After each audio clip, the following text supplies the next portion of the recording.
যেমন জগন্নাথের যে আন্দোলনটি ছিল সেখানে তারা এর আগেও তাদেরকে আশ্বাস দেওয়া হয়েছিল, আশ্বাস পূরণ হয়নি বলে তারা আবারও আন্দোলন নামতে হয়েছে। আরো বেশ কয়েকটি ইস্যু রয়েছে, মানে সেই ক্ষেত্রে আসলে কি বলবেন, মানে কেন এগুলো সমাধানে সরকার যায় না?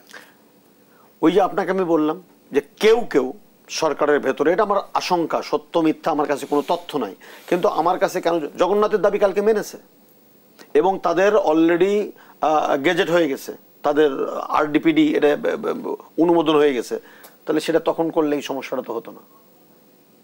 এই শিক্ষকরা, আমার শ্রদ্ধেয় শিক্ষকরা তো লাঞ্ছিত হতো না, ছাত্র বন্ধুরা তো নিগৃহীত হতো না। তাহলে এই যে যেগুলো প্রয়োজন, সেই প্রয়োজনটাকে যথাসময়ে অ্যাড্রেস না করে অপ্রয়োজনীয় বিষয় নিয়ে এই কর্মকাণ্ডগুলো পরিচালনা করা, এগুলো তো খুব ভালো কিছু বুঝায় না বা ভালো কিছু সাইন দেয় না। আমি আবারও বলি যে সেটি হলো নির্বাচনের দিকে যেতেই হবে, তবে সেটা সংস্কারকে উপেক্ষা করে নয়, সংস্কার করে। আপনি 10 মাস চলে গেল, 10টি মাস চলে গেছে, কেন বিচার শুরু করা যায়নি? কাকে জিজ্ঞেস করব বলেন আগে আমাকে, কাকে জিজ্ঞেস করব? কারণ স্পিডি ট্রায়ালে আপনাকে একটা এক্সাম্পল দিই, জুবাইদা রহমান, যিনি কোনোদিন রাজনীতি করেন না, একজন চিকিৎসক, শহীদ রাষ্ট্রপতি জিয়াউর রহমানের পুত্রবধূ, তারেক রহমানের সহধর্মিণী, বাবা মন্ত্রী ছিলেন, বিমান বাহিনীর প্রধান ছিলেন, 17 দিনে রাতের বেলা কোর্ট বসিয়ে সাজা দিয়েছেন 3 বছরের। তাহলে যদি নজির বাংলাদেশে থেকে থাকে, তাহলে এখন তো বিচারাঙ্গন আরো স্বাধীন। কেন এই 10 মাসে একটি বিচার করা গেল না? খুনিরা প্রকাশ্যে খুন করলো, হেলিকপ্টার থেকে গুলি করা হলো আমার সন্তান তুল্য মাসুম বাচ্চারা, 11 জনের মতো নাবালক শিশু বাচ্চা আত্মাহুতি দিল, 1500 জন রক্ত দিল। আমরা রাজপথে থাকলাম, নাজেহাল হলাম, নিগৃহীত হলাম। বাধা কোথায় ছিল?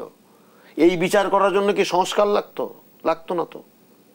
আপনি দেশের বিদ্যমান আইন দিয়েই এ সমস্ত খুনিদের বিরুদ্ধে প্রকাশ্য প্রমাণ আছে, সাক্ষী আছে, ভিডিও ফুটেজ আছে, কেন পারলাম না?